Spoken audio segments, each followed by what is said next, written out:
예, 후보자님. 네. 그 국정기획위원회 구성돼서 출범된 거 아시죠? 네, 알고 있습니다. 그러면 국정원에서는 파견돼 있습니까? 제가 어제 보고받기로는 어제 국정원에 연락이 왔고 그쪽 국정기획위원회에서도 국정원으로 연락하는 게 너무 어려웠다는 얘기를 들었는데 그래서 어제 다시 파견과 그다음에 보고를 다 지시해놨습니다. 아니 출범 전에 그래도 국정원 분야도 뭐 개혁 분야가 있을 거고 뭐 제도 개선 분야도 있을 거고 그렇지 않습니까? 근데 두 번이나 리젝을 당했어요. 파견 전문위원을 추천했다가 두 번이나 리젝 당한 걸로 알고 있거든요. 그건 저는 전혀 보고받지 못해서 들어가서 확인해 보겠습니다. 예, 그래서 국정원이 아예 빠져 있다라는 게 저는 이해가 안 되거든요. 그 점 좀 살펴주시길 바라겠습니다. 네. 예. 좀 가벼운 질문 하나 드릴게요. 그 트럼프 대통령 이름 딴 와인 있는 거 아십니까? 트럼프 와인 들어보셨어요? 못 들어봤습니다. 거기 그럼 오너가 누굴 것 같아요? 뭐 트럼프 아니겠습니까? 그럼 트럼프 대통령. 그러니까 이제 이게 정보 분석의 중요성이잖아요. 네. 트럼프는 술을 마시지 못합니다. 그죠? 뭐 그래도 뭐 그 술 네. 회사는 운영할 수 있겠죠. 사업적으로. 네. 네. 제가 왜 이 말씀을 드리냐면요. 트럼프 대통령과 관련돼서 개인 성향을 가지고 미국의 어떤 국가 행위를 분석하지는 않잖아요. 그죠? 네. 뭐 하나의 변수가 될 수는 있지만 그만큼 정보가 요즘은 정말 복잡해졌다. 그죠? 이 트럼프가 트럼프 와이너리를 매입하면서 하버드 부동산 사례 연구에 나올 정도로 상당히 이 와인 하나를 가지고 정보가 상당히 많거든요. 그래서 그런 점에 있어서 그 국정원의 역할, 그 다음에 정보의 중요성 이런 것들을 좀 상기시켜 드리고 싶어서 좀 말씀을 드렸고요. 정보의 정치화라는 용어를 아시죠? 정보의 정치화. 뭐 아무래도 학자 오래 하셨으니까 결국은 정보의 정치화는 리더십의 의도, 인식에 맞춰서 정보가 왜곡돼서 생산되는 거죠. 맞죠? 네, 그렇습니다. 그러다 보면 그 국정원의 주요 임무는 뭐 국가 안보를 보장하는 것도 있지만 전쟁 예방도 정말 크잖아요. 예? 네. 근데 이 뭐 박근혜 때 우리는 뭐 교훈이 있습니다. 뭐 이명박 정부 때 예를 들어서 북한 붕괴론부터 시작해서 박근혜 정부 때 뭐 통일 대박 뭐 이런 것들 해서 대통령이 이런 워딩을 던져 놓으니까 국정원에서 이제 그거에 맞는 정보를 분석하다 보니까 남북 관계도 어그러지고 막 그런 사례들이 있었잖아요. 네. 알고 계시죠? 예, 알고 있습니다. 그러면 뭐 이재명 정부이긴 하지만 이재명 대통령의 인식에 따라서 정보가 생산된다면 결국은 국가 안보를 훼손하겠죠. 그렇지 않겠습니까? 예, 그렇습니다. 그래서 중심을 잘 잡으실 그런 자세는 돼 있으신가 좀 여쭈고 싶은데요. 예, 존경하는 부승찬 의원님 질의에 답변 드리겠습니다.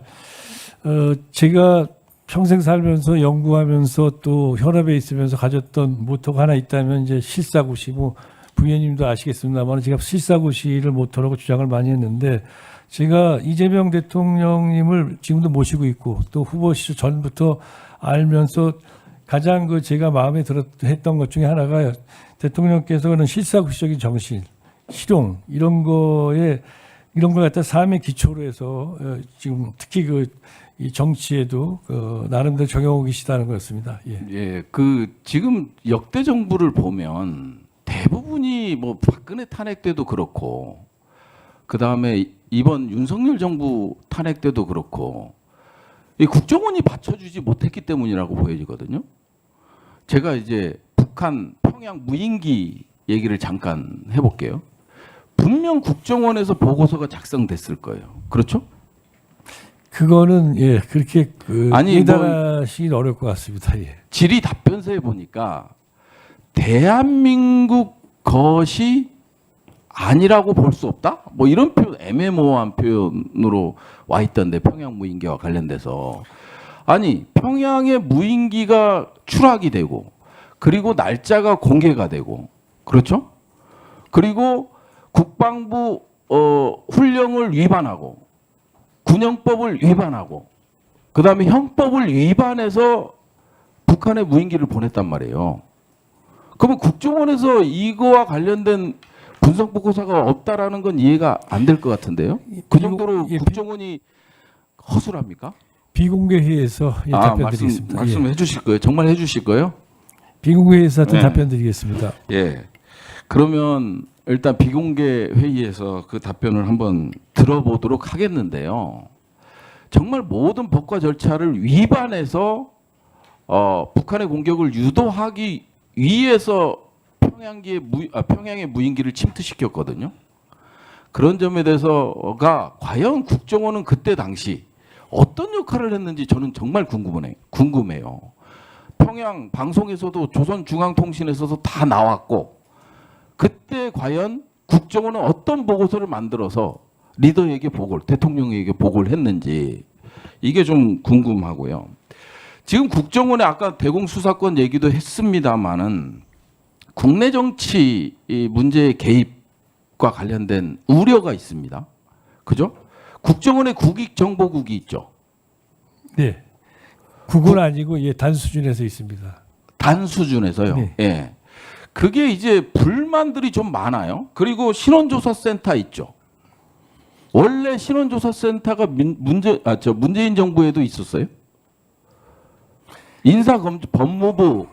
법무부랑 이제 인사검증을 하는데 그 인사 개입으로 비춰질 수 있는 그런 것들을 아예 없앴는데 다시 윤석열 정부에서 복원된 게 국익정보단하고 저는 신원조사센터로 알고 있거든요.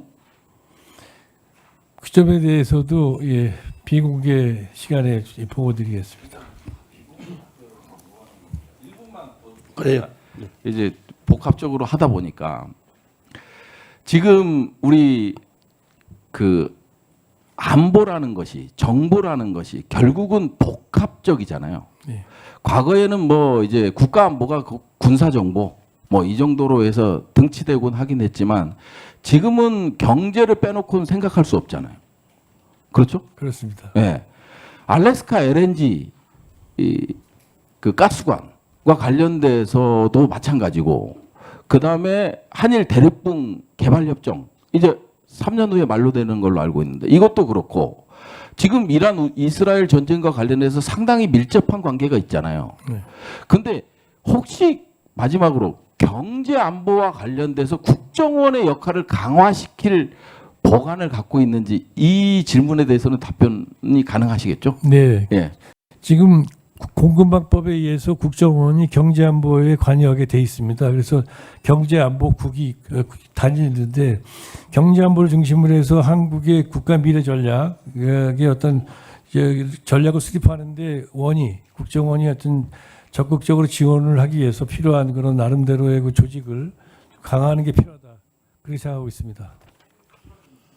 네, 부선장님 수고하셨습니다. 이어 존경하는 우리 송원석 위원.